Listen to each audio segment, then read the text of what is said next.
NGT Live présente en direct du Game Camp.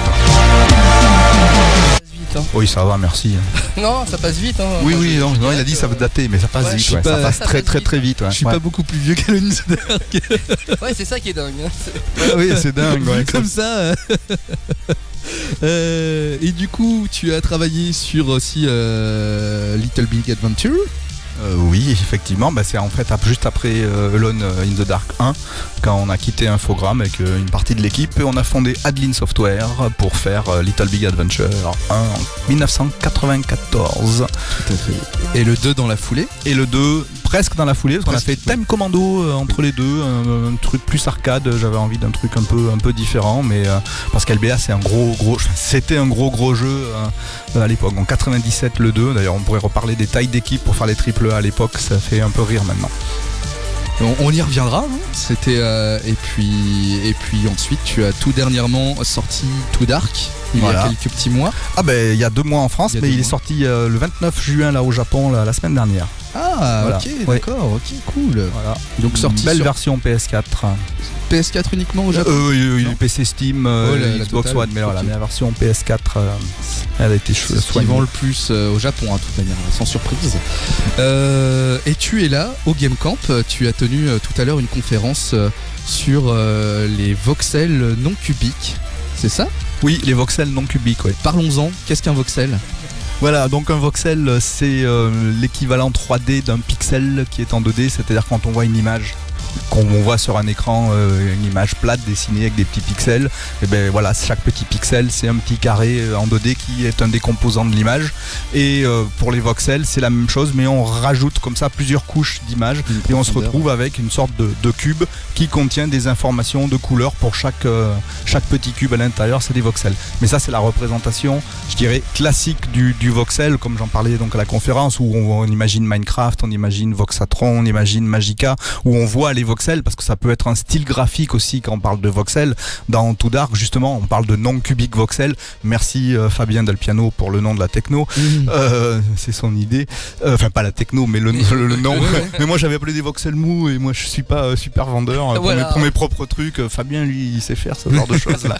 Donc les non-cubiques voxels, c'était justement de pouvoir utiliser cette techno de voxel de définition cubique, mais avec un système de rendu particulier, un système de ray trace qui fait qu'à l'arrivée c'était pour simuler des sprites, parce que Too Dark est un jeu qui veut avoir un côté old school, des vieux RPG 2D, comme alors le Zelda pour les plus vieux, mais sinon Corpse Party pour un peu plus récent. Et donc je voulais retrouver ce feeling là, mais on est en 2017 au 21e siècle, donc avec plein d'éclairage 3D et tout ça, donc pour arriver à fabriquer des équivalents de sprites 2D de l'époque, les petits bonhommes qui étaient dessinés, ça permet d'avoir des petits sprites qui sont automatiquement générés, de pouvoir du coup tourner sur eux-mêmes, et du coup d'avoir un jeu très très moderne. Ça se joue comme un dual stick shooter, mais c'est pas un shooter, mais du coup avec les petits personnages c'est assez troublant, parce que voilà, on a des petits bonhommes qui ont l'air d'être en 3D, mais qui en fait à l'arrivée sont en 2D. On sent que c'est pas de la 3D comme on le connaît habituellement. On sent que c'est pas de la 2D, et on est un peu, on est un peu étonné, voilà, c'est ça, et on sent qu'il y a un truc qui est différent. On sait pas quoi au début justement, et je connaissais pas encore ce terme avant le Game Camp, et alors là pour le coup, ce qui se remarque sur Too Dark tout de suite. C'est que si tu regardes l'œuvre de Fred, en fait tu vois la volonté dans chacun de ces jeux de travailler sur une nouvelle techno, d'essayer quelque chose de nouveau. Fred c'est pas quelqu'un qui va reprendre quelque chose que les autres ont fait 3000 fois et on va faire un jeu. Il a besoin, je pense, et je le vois comme ça, d'expérimenter lui-même, en fait, de s'amuser en fait en créant une nouvelle techno. Merci, t'as raison, mais en fait je pense que c'est plutôt une vieille habitude ou une mauvaise habitude, parce que ce qu'il faut voir c'est qu'à l'époque quand on regarde Alone in the Dark, qu'on le montre comme ça à quelqu'un maintenant, il regarde, il fait ça ressemble à un jeu de maintenant en moche. Mais il faut lui dire en même temps, c'est que oui, mais c'est le premier jeu qui ressemble à tous les jeux de maintenant. Et donc effectivement c'était très balbutiant. Donc en fait quand on voit Alone on dit c'est un jeu en 3D, mais à l'époque il a fallu tout inventer. Le système de décor, les systèmes d'animation, fabriquer les outils, parce qu'il n'y avait pas de jeu en 3D temps réel à l'époque de Alone. Donc c'était, puisque je voulais faire ça, il fallait bien inventer le moteur. Donc après maintenant tout le monde fait la même chose maintenant, mais après c'était pareil pour LBA. J'avais envie d'un certain rendu. C'est en général tout le temps quand j'imagine un jeu, il faut que peux avoir des idées de gameplay, des idées de visuel, des idées de rendu, des idées de juste d'ergonomie, mais en gros quand je commence c'est qu'il y a un tout. Mais en général du coup ce tout, pour que j'ai l'impression moi que ça fasse une boule comme ça là, ça veut dire que mais ça je peux pas l'utiliser, je suis obligé de l'inventer, et malheureusement j'ai gardé cette mauvaise habitude, ce qui fait que dans Too Dark je me suis dit ouais je vais faire un jeu de 2D old school, mais je veux pas que ça ressemble au vieux jeu, je veux que ça ressemble à un jeu de maintenant, et du coup j'étais obligé d'inventer. Alors j'avoue que de nos jours vouloir refaire comme ça toute sa propre techno, ses propres outils, c'est assez casse-gueule et surtout très très fatigant, parce que ça demande beaucoup de travail. Mais oui, comme dit Doug, donc c'est que voilà, j'ai envie à chaque fois que ça soit un tout, et que ça soit voilà c'est ça, ça peut plaire, ça peut pas plaire, mais au moins c'était une vraie volonté de vouloir faire quelque chose de différent. Et puis les mauvaises habitudes, parce qu'on était obligé de faire différent. En 90 quand il y avait rien, c'est pas qu'on voulait faire différent, c'est qu'il y avait tout à inventer. Et là maintenant donc voilà, c'est peut-être une mauvaise habitude, mais c'est pas fini hein. Honnêtement, ça se ressent dans Too Dark, et quand je l'avais essayé, c'est ce qui m'a tout de suite frappé. Je fais tiens, on sent le côté old school, mais qui veut proposer quelque chose d'autre, et c'est chouette. Voilà, mais Too Dark c'est rempli de tentatives et d'expériences, de plein de choses où on dit il faut pas faire comme ça, etc. Donc il y a eu pas mal de recherches. Alors à l'arrivée, c'est pas toujours forcément réussi, parce que malheureusement il reste quand même quelques bugs dans le jeu. Donc des fois on sait pas trop si c'est un bug ou si c'était vraiment voulu, parce qu'on a vraiment voulu faire des trucs très très bizarres volontairement pour déstabiliser complètement le joueur, et c'est aller un peu plus loin que ce qu'on voulait. En parlant de déstabiliser, là on a une tempête. Oui, il faisait super beau hier en arrivant, on est à Lille, bonjour les auditeurs, on est à Lille, hier il faisait 30, il était 9h du soir, on dit mais qu'est-ce que c'est que ça, on nous a menti, en fait Lille c'est, on est dans le sud, mais là non, là c'est bon, là c'est l'apocalypse. Ah ouais, là on a retrouvé. Donc voilà. Ça se peut que la connexion saute un peu, mais bon, il y aura le replay dans tous les cas. Alors ne vous inquiétez pas. Ça lag ou ça rame? Là ça lag. Si c'est la connexion, ça lag. Mais c'est pour nous voilà, c'est pour non mais c'est pour se mettre dans l'ambiance de l'île quoi, voilà, c'est pour nous souhaiter la bienvenue. Couleur locale. Non, c'est parce qu'on parlait de Too Dark, c'est au troisième niveau, il pleut des cordes comme ça quand on arrive. Et donc du coup le nom Cubic Voxel, c'est quoi exactement ce nom Cubic Voxel? Parce qu'en fait on parle donc sur un cube. Mais c'est ce que je disais. Qu'est-ce qu'il a de si particulier? C'est qu'en gros, je voulais pas qu'on voit les cubes.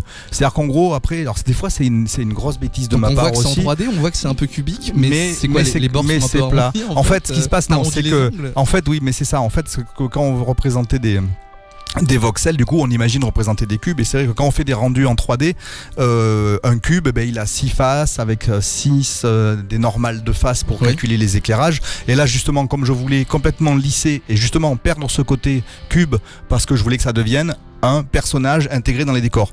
Juste petite parenthèse par rapport à LBA. LBA, c'était peut-être une erreur, on m'a dit en tout cas, les gens du marketing et tout ça, je voulais même pas que les gens sachent que c'était de la 3D. Les petits bonhommes avec des polygones, je voulais que ça soit des petits bonhommes dans ce jeu qui aillent bien avec les décors, qui aient leur liberté de mouvement, parce que ça c'est vraiment le truc de gameplay auquel je tiens dedans, mais j'avais même pas envie de parler, de dire que c'était de la 3D avec des gourous et des machins, des choses comme ça, parce que c'était pas le but. On m'a dit que c'était une erreur, parce qu'à l'époque, beaucoup de gens étaient super friand de techno aussi, mais bon voilà, moi c'était toujours la techno de toute façon au service d'un rendu ou d'un gameplay, et puis pas la techno pour la techno, même si je suis un vrai technophile et que j'aime ça. Le but n'est pas la technologie en soi, c'est souvent une erreur d'ailleurs qu'on fait très très facilement soi-même, parce qu'on est très facilement content de quand on a inventé quelque chose qui marche, mais après on s'en fout de savoir que ça marche. Il y a le plaisir de faire, mais après on fait des jeux, et le jeu c'est le plaisir de faire jouer. Donc après la techno elle doit complètement s'effacer par rapport à ce truc-là. Donc je reviens au truc de voxel, fermeture de la parenthèse d'LBA. C'était donc un système de rendu qui fait que avec une seule normale par chaque voxel. Ça fait qu'automatiquement la lumière est automatiquement lissée dessus, donc déjà ça ne crée plus ce côté petit bonhomme assemblage de cubes, plus on ferait de la façon de le ray tracer en ayant une définition très proche de la définition du modèle voxel. On se retrouve avec, donc en gros ça fait 4 pixels par 4 pixels, et donc c'est ce que je voulais générer, un sprite, c'est-à-dire l'impression qu'on a généré une petite image 2D, mais pourtant elle est quand même bien ronde parce qu'elle est super bien éclairée, tout est éclairé correctement, les moindres petits passages dans les codes de lumière et tout ça. Voilà, donc je voulais que ça ait l'air complètement naturel en termes d'intégration, parce qu'il y a les jeux 3D maintenant et tout ça, quand on veut faire de l'immersion, on essaye de faire une belle 3D avec des jolies lumières, et je voulais cette partie-là de la modernité de la 3D dans le système d'éclairage, mais que le visuel, voilà, ça fasse. Je joue à un RPG pseudo old school. Un jeu old school moderne. Et mais cette techno-là de non-cubic voxel, tu comptes la réutiliser pour des projets? Mais en fait, voilà. Alors, en fait, on n'a pas tout à fait fini la techno. En fait, dans le jeu, on s'est arrêté à un cran parce que production oblige, parce que il y a des petits problèmes techniques après. Donc, je sais pas après tes auditeurs s'ils sont plutôt techno ou pas, mais on a rencontré certains problèmes parce qu'on s'était fixé des plateformes. Alors, je peux parler super techno après. On est parti sur OpenGL ES 2.0 et WebGL parce que le jeu marche aussi en HTML5, nickel. Donc ça nous obligeait à utiliser quelque part des vieux trucs en termes de format de texture, de transfert GPU et des choses comme ça, et on s'est retrouvé coincé par des problèmes de performance pour avoir tout le système d'interpolation. Donc ça, par contre, Gloomywood, ma société, avec Thierry Platon, Sofiane Bled et Yael Barroz, là dans les projets il y a de continuer effectivement cette techno, parce qu'il y a des choses auxquelles je crois qui sont très très modernes, qui dépassent complètement le cadre des jeux, avec l'utilisation des voxels, parce que dans les évolutions de la techno on est capable d'afficher des milliards de polygones maintenant avec des cartes 3D, mais il y a quand même des personnes qui bossent sur des moteurs dits de voxels, mais alors on voit plus là où on voit plus les carrés, hein. On parle de haute def, on parle d'image médicale, on parle de où la matière en fait est entièrement représentée. C'est-à-dire qu'en gros, l'avantage des définitions en voxel par rapport à un modèle 3D polygonal, c'est-à-dire un modèle 3D polygonal, on tire des points dans l'espace, et on veut faire un cube, on tire 8 points et on va plaquer des faces dessus, c'est tout creux, c'est juste des faces, c'est de l'illusion. L'avantage d'un modèle voxel, c'est que tous les voxels y sont et tout à l'intérieur, et ce qui fait qu'en gros, dans un système après d'animation ils sont plus remplis, complexe... Quoi. Si par exemple, voilà, il y a une boule et dans la boule il y a un creux, voilà. Mais c'est ce qui se passe dans Too Dark. On a fait justement que les impacts, on faisait un gros trou à chaque fois pour voir l'intérieur avec du sang et dedans, etc. Mais du coup, ça permet de pouvoir aller très très loin. Ça fait que dans mon système de déformation de boîte pour faire des animations, il y a aussi encore le cran d'après dont je n'ai même pas parlé à la techno parce qu'après on dépassait le cadre. Mais on peut imaginer qu'en plus d'une couleur sur chaque voxel, on peut donner une matière. Ce qui fait que quand on va dire je vais plier ça, il y a des choses qui vont se plier d'une certaine manière. Etc., voilà, et de rajouter de la physique. Ce qui fait qu'on peut imaginer du coup le modèle, quand on va vouloir le casser, il se fait pas casser en disant on va faire une fente comme ça. Il va être où sont les points de force, ça c'est du bois, ça va casser. Là le fer il se plie. Et de pouvoir faire du coup des déformations physiques, ça fait que l'intérêt des voxels, c'est que plus la techno va évoluer, plus on va avoir une définition délirante. On va se retrouver, ça sera quasiment des molécules et des choses comme ça. Donc on va pouvoir faire des animes et des choses qui sont qu'un mélange de physique et tout ça qui m'intéresse. Et là on parle de plusieurs années de tout à fait. Mais voilà, ça je me dis que dans l'intérêt des voxels par rapport un peu à la lourdeur que ça a par rapport au système polygonaux, que ça peut être des choses qui sont peut-être intéressantes à faire. On peut imaginer comme ça un univers où le joueur va pouvoir tout casser. Je déteste tous les jeux qui disaient on peut tout casser dedans, mais je me dis que si je fais un truc comme ça, selon l'outil que tu utilises, selon comment tu tapes, tu vas casser en vrai, et que du coup il y a peut-être comme ça des gameplays qu'on peut vraiment faire avec tirer parti de la physique de la matière. Et donc voilà, donc ça fait partie des recherches pour le futur. D'accord. Question technique là, parce que tu nous as lancé sur la technique, donc moi c'est bon, ça m'arrête. Est-ce que avec ton moteur de voxel ou éventuellement avec le prochain, est-ce que tout ce qui est collision est plus facile à réaliser ?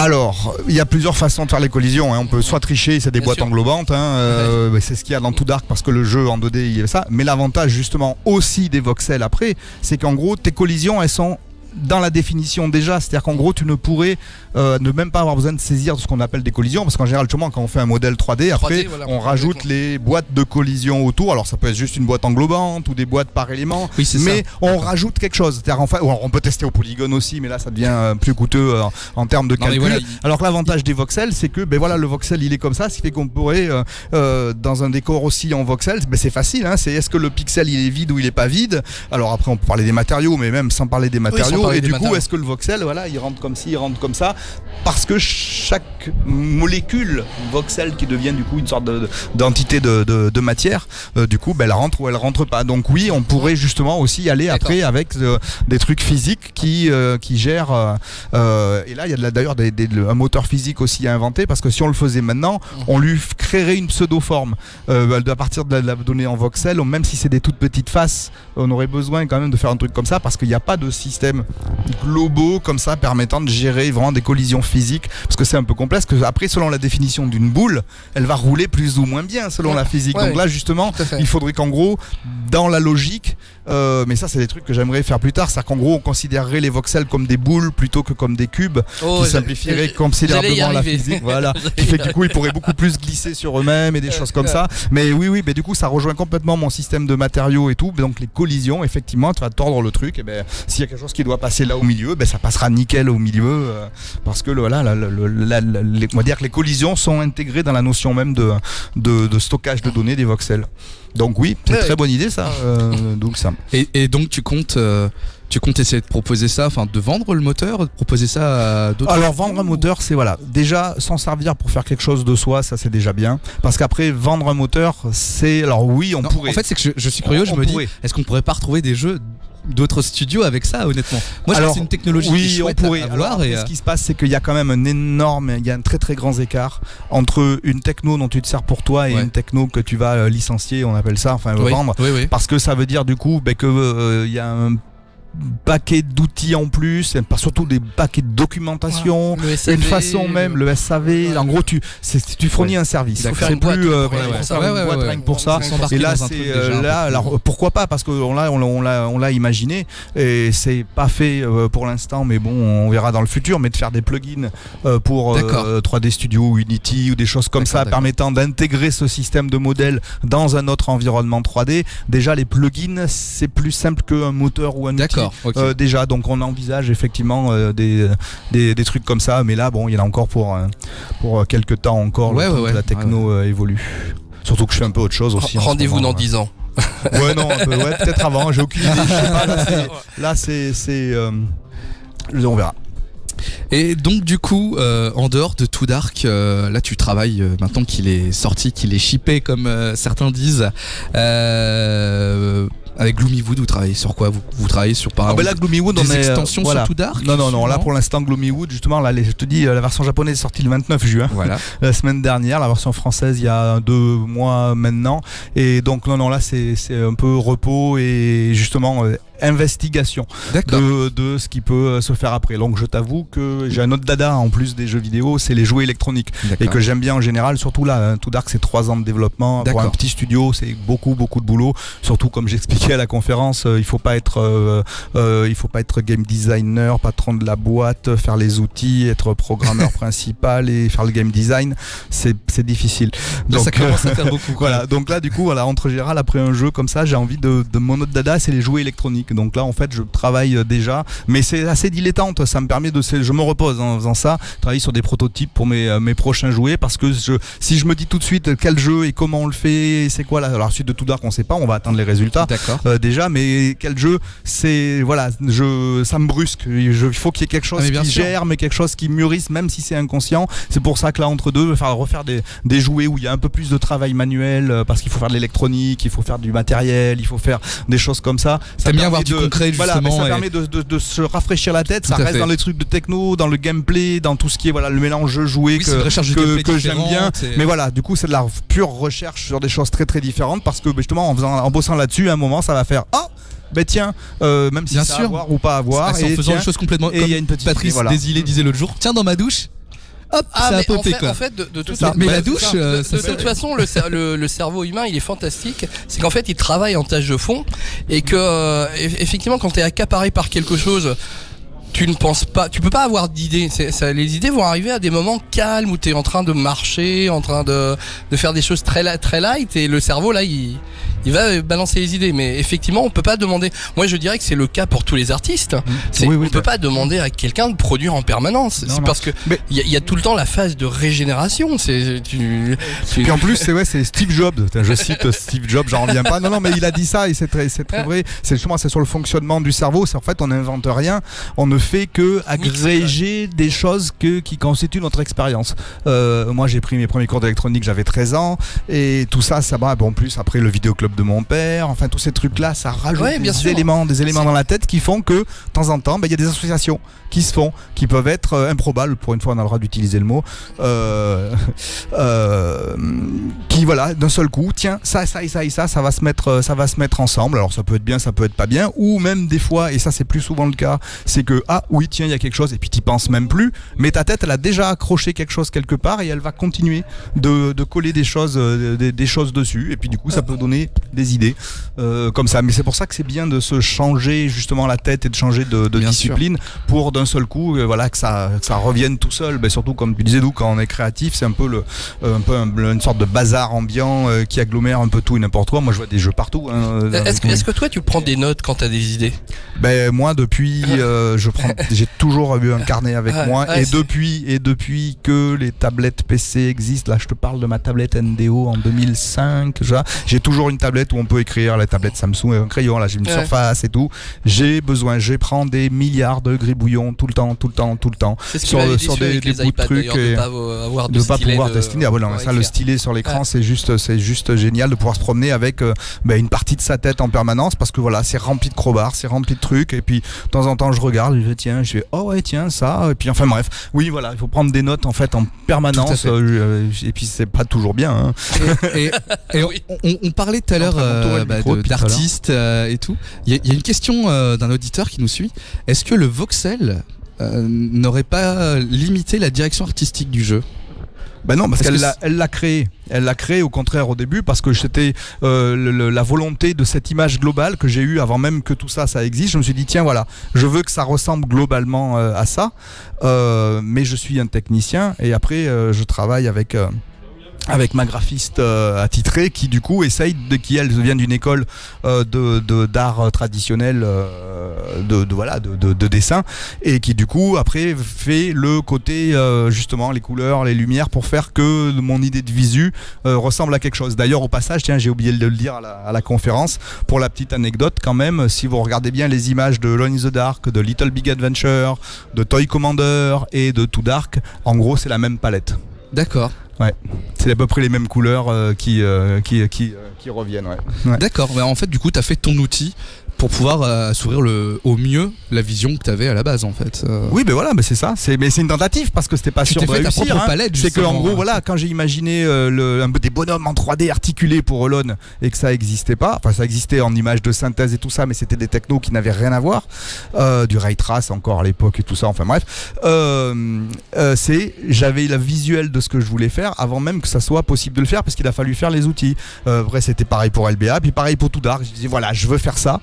Et ça ressemble à ça, et du coup les gens avaient du mal à comprendre quand j'essayais d'expliquer, mais si tu vois la lumière elle est comme ci, elle est comme ça, et tant que c'était pas tout assemblé et que les gens ont pu le voir en disant mais c'est ça que tu nous parles depuis un an, etc. Mais voilà, maintenant ça prend forme. Mais oui, c'était exactement ce que j'avais imaginé en attaquant cette techno, c'était pour que ça ressemble à ça. Après c'est réussi ou pas réussi, et puis surtout quand c'est aussi tranché que Too Dark, il y en a qui peuvent détester complètement, mais tant mieux, c'est mieux d'avoir des avis qui sont vraiment tranchés, parce que voilà, que ça plaise ou que ça plaît pas. Alors, c'est difficile de faire du consensuel qui plaît à tout le monde, et en général ça marche pas bien. Je pense que quand on cherche à plaire à tout le monde, au final on plaît à personne. Voilà, comme ça avec Too Dark, j'ai essayé de plaire à personne, et puis du coup c'était voilà. Et sinon je repensais à Little Big Adventure. Il avait été évoqué il y a quelques années un remake. Non, remake, t'en es là, attends, parce que remake il y en a eu en fait, donc il y a LBA 1 qui est ressorti il y a quoi, 3-4 ans, 5 ans, 3 ans, 4 ans par là, je sais plus. Doug, tu sais ça toi? Non, bon, d'accord, par là, sur iOS. Je dirais 4-5 ans. Sur pareil. iOS, voilà, qu'on a refait sur les iOS et sur Android, mobile, oui. où on peut jouer Oui. d'ailleurs en touch, Oui. où il y a eu pas mal de boulot qui a été fait justement. C'est Sébastien Vianney, un des programmeurs de l'époque sur LBA, qui s'est recollé pour rajouter dedans tout un système de recharge de chemin pour que ça puisse se déplacer. Parce que il faut voir qu'LBA, c'est un jeu qui se joue au clavier. Bah oui. Elon aussi. Je Et quand pensais les gens surtout disent mais pourquoi tu as choisi cette interface? J'ai pas choisi. Il n'y avait pas de joystick sur PC à l'époque, on n'avait pas le choix. C'était même pas souris. Donc le jeu se jouait que au clavier. Parce qu'on aurait pu dire ouais, mais t'aurais pu au moins faire tourner avec la souris. Non, tout le monde n'avait pas une souris en 92. Mais alors ça, Ah oui, ça c'est les c'est dingue. contraintes. Les gens s'en souviennent pas, mais la souris, c'est assez récent si tu compares l'histoire de l'informatique. Et surtout sur PC, bon voilà, Windows c'est arrivé bien après les interfaces graphiques du ST, de l'Amiga ou du Macintosh. Donc voilà. Remis Tout se dans le faisait au contexte, forcément, ça fait relativiser. Ah non, mais attends, des trucs rigolos. Tiens, juste une petite anecdote comme ça au passage. Donc au magasin de mon père, ou le vidéoclub là, mais ils vendaient aussi des micros. Et moi je réparais les ordinateurs des clients, les Amstrad, les Atari, les Oui, choses des comme ça. micro-ordinateurs. Pas micro comme ça. Et là le truc est quand même assez extra pour donner une idée quand même de l'évolution, parce que maintenant une souris, machin, etc. Tout le monde sait ce que c'est, même les gens qui sont pas du tout dans l'informatique.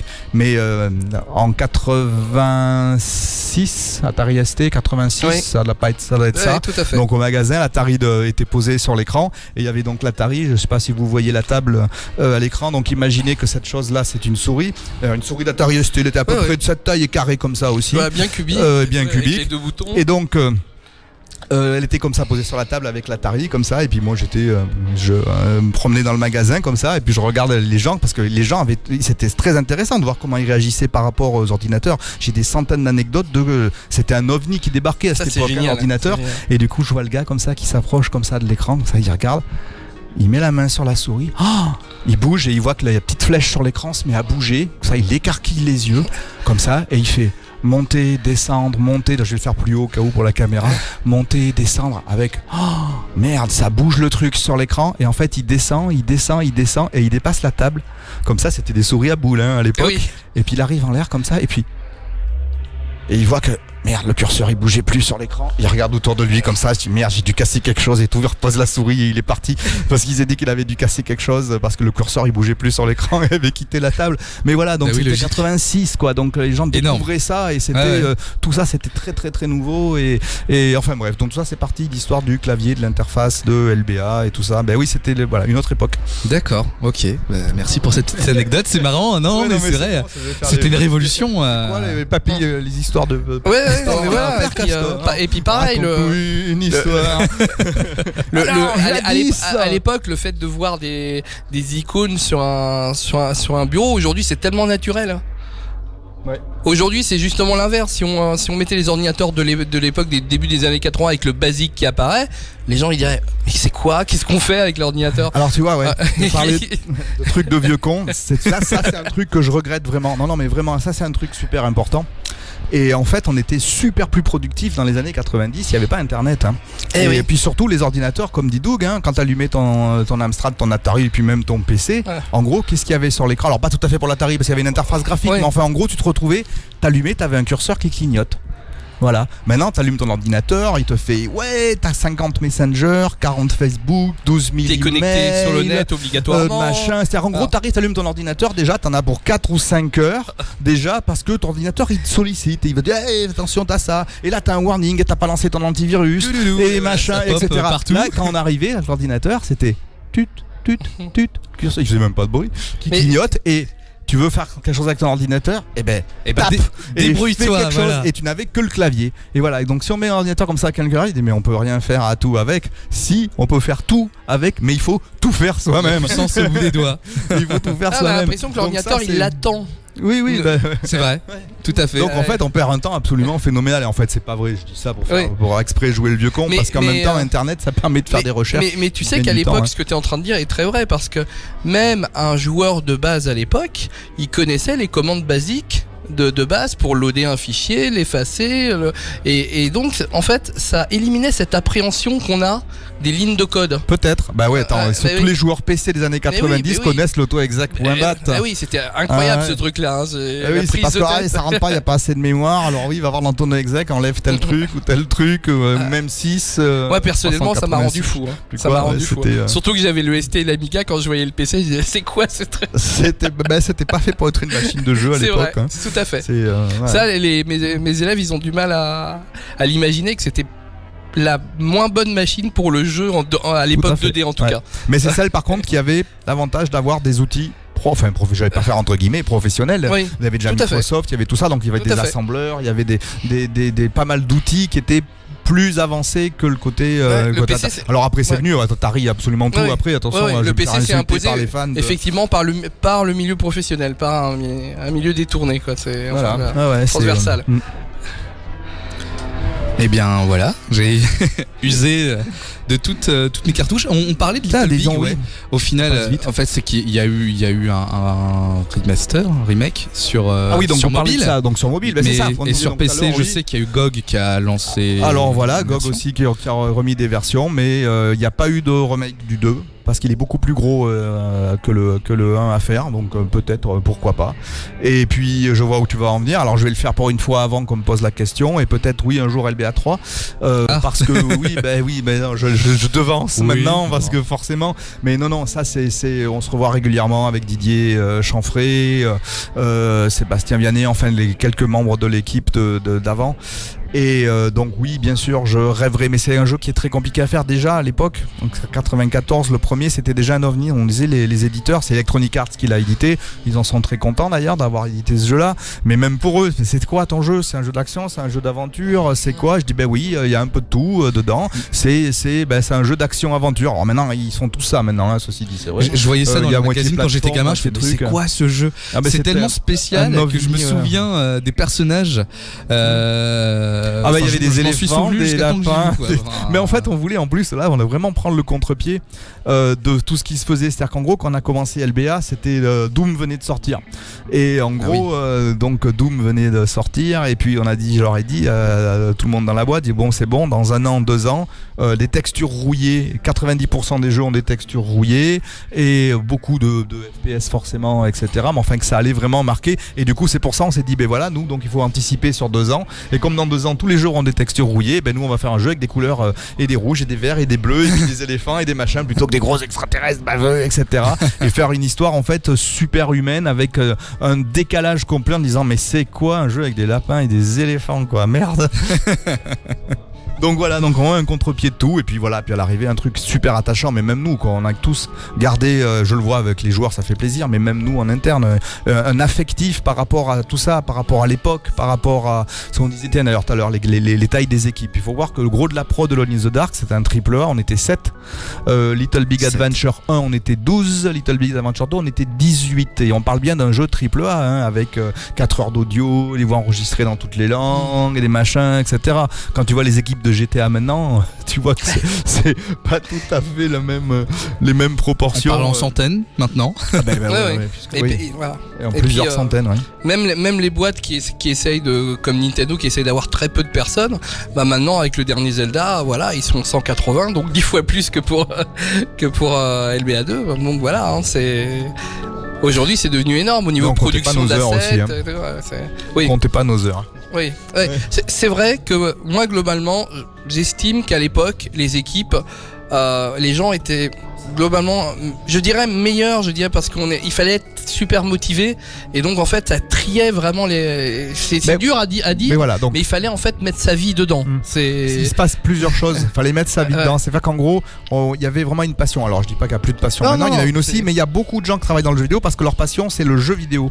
Et en fait ce qu'il faut bien faire comme différence, c'est que pour faire des jeux vidéo il faut être passionné de faire des jeux vidéo. C'est pas du tout la même chose. Et à l'époque, quand quelqu'un voulait dans une boîte pour faire des jeux vidéo, pour être programmeur ou n'importe quoi, il était forcément passionné de faire quelque chose avec l'informatique plus que de jouer, parce que déjà les jeux ils n'avaient pas énormément. Quand tu revoyais les jeux, c'était plus justement quand tu étais technophile, voir comment ils avaient fait et tout ça. Donc les gens qui venaient bosser dans une boîte, ils avaient envie de faire des jeux. C'est pas forcément le cas de tout le monde. Ensuite, comme je disais, il n'y avait pas internet. C'est important, il n'y avait pas internet, ce qui fait qu'en gros on bossait sur le jeu. Il n'y avait pas de tiens, t'as vu le dernier machin, les news, regardez internet, regardez je sais pas quoi, etc.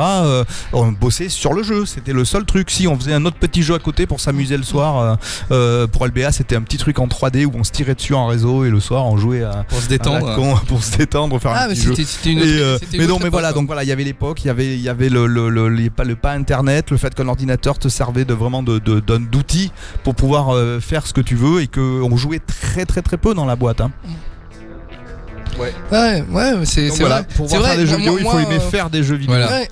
Ouais, à l'époque, moi je me souviens, comme ça, hein, c'était mon expérience professionnelle. Dans les équipes que je connaissais qui créaient des jeux, en fait, les plus joueurs d'habitude c'était les graphistes.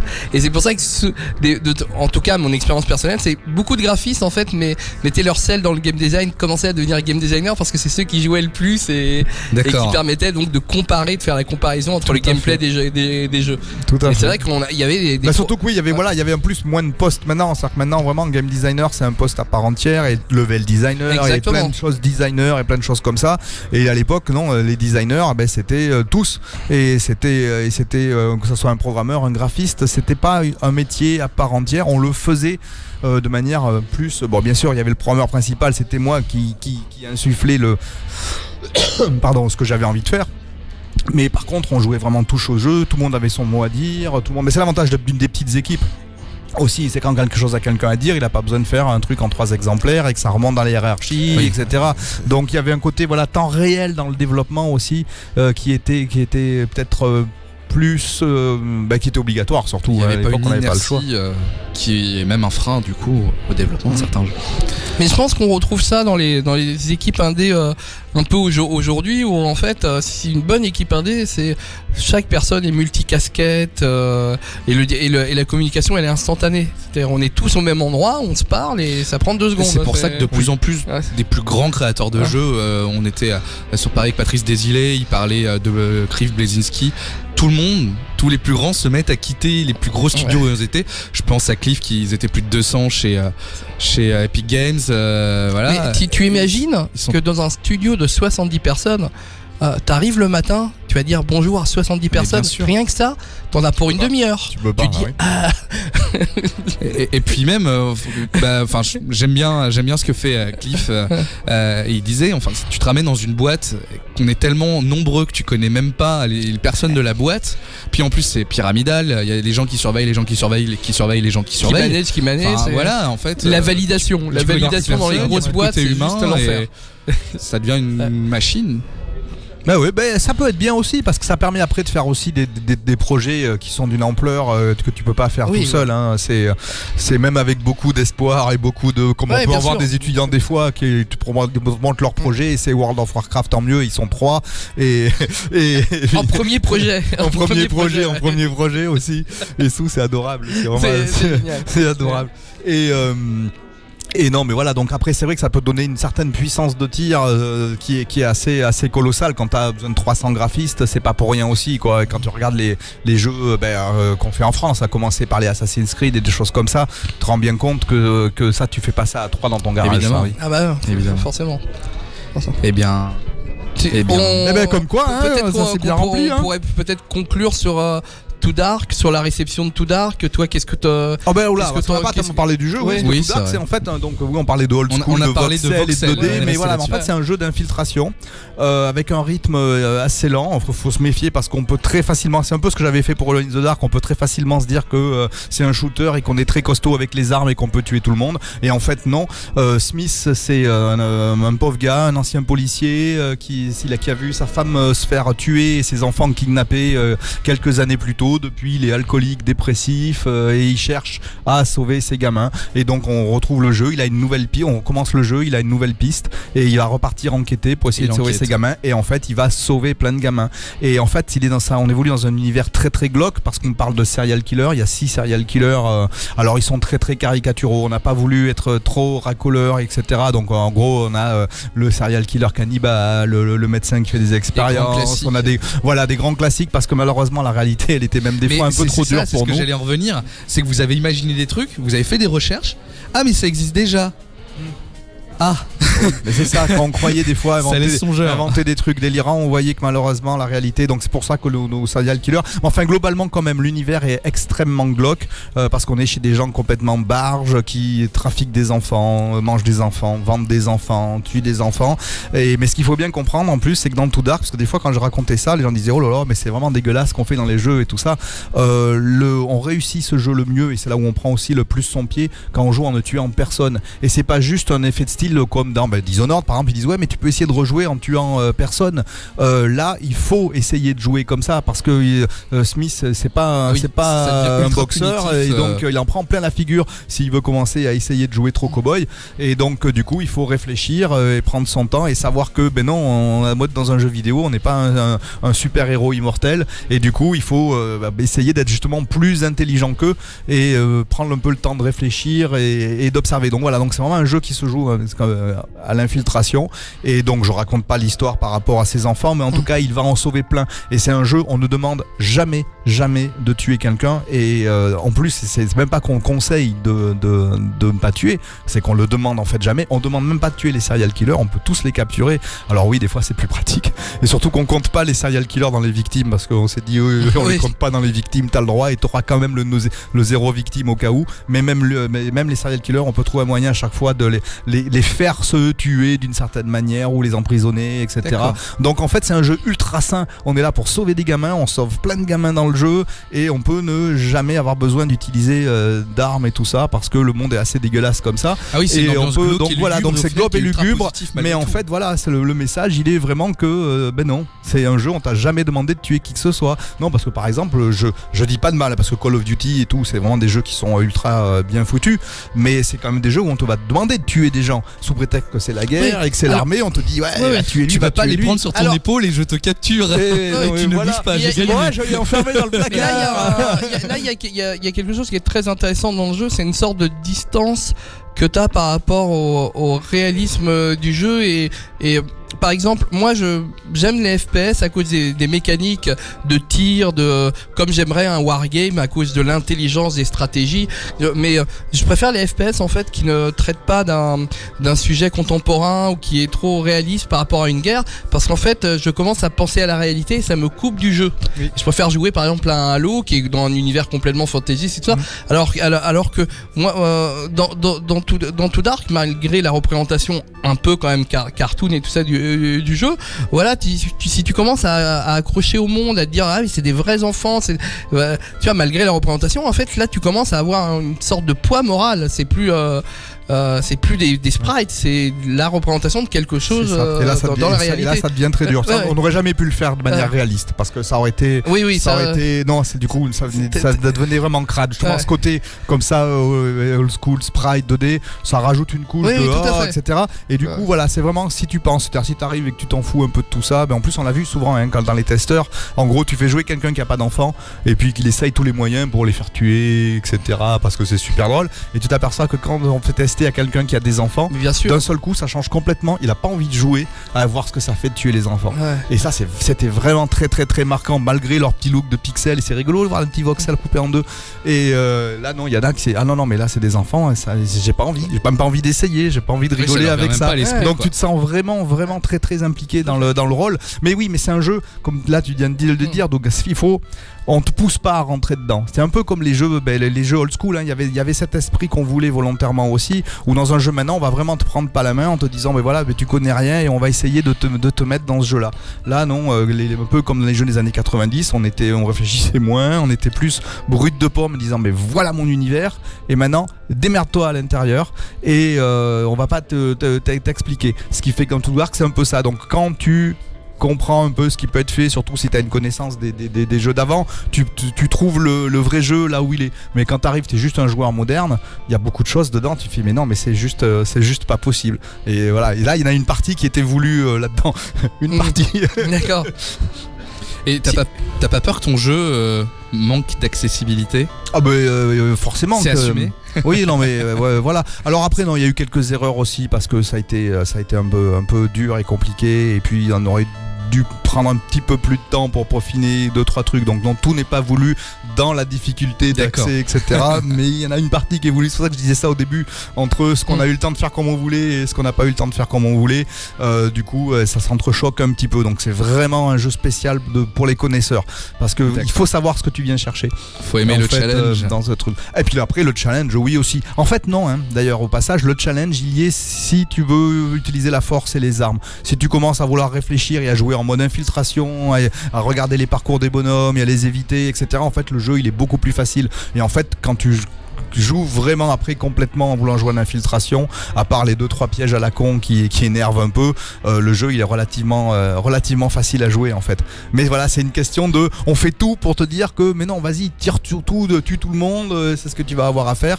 Et là effectivement c'est dur, mais si t'arrives et tu fais bon, ok, c'est quoi ce truc, et ben tu peux découvrir quelque chose de vraiment très différent. Bah super. Tu voulais ajouter quelque chose, Douglas? Non, ça va. D'accord. Il a tout dit, hein. Bah oui, il pleut moins. Oui, c'est bizarre. On va arrêter de parler de Too Dark et là il va recommencer peut-être à faire un meilleur temps. Et voilà. Eh bien, on verra. Eh ben, merci beaucoup, Frédéric. Et merci à toi. C'était un grand plaisir. Merci Douglas aussi. Merci. C'était Merci des anecdotes Doug, ouais. très intéressantes que vous nous avez confiées.